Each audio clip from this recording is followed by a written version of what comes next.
Tanggap ka na sana sa trabaho, kaya lang may static noise daw ang headset mo.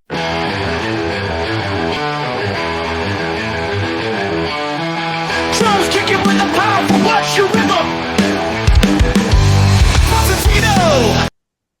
Ito ang tinatawag na ferrite bead, nakakatulong sa pag-reduce o pagtanggal ng static noise. According sa ChatGPT, ito po ang ferrite bead.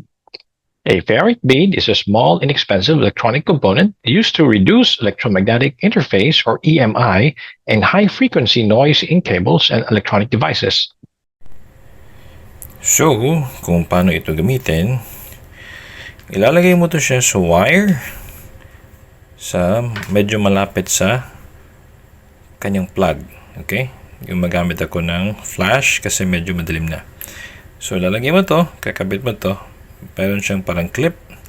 Kakabit mo to siya sa plug ito ng headset or microphone.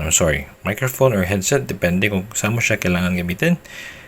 Yan, clip mo to siya, ganyan. Tapos maglalak yan siya. Okay? Sample. Yan. Okay? O, dyan na siya. Ngayon, kung mali naman yung nabili nyo na size at medyo mas malaki yung kanyang butas at medyo maliit yung wire, pwede nyo po siya i-loop. Ayan. Okay, so loop mo lang siya. Tapos, i-clip mo lang siya ulit. So, the same function. Ganyan siya paggamit, okay? Check nyo po ang link sa baba. Sana makatulong.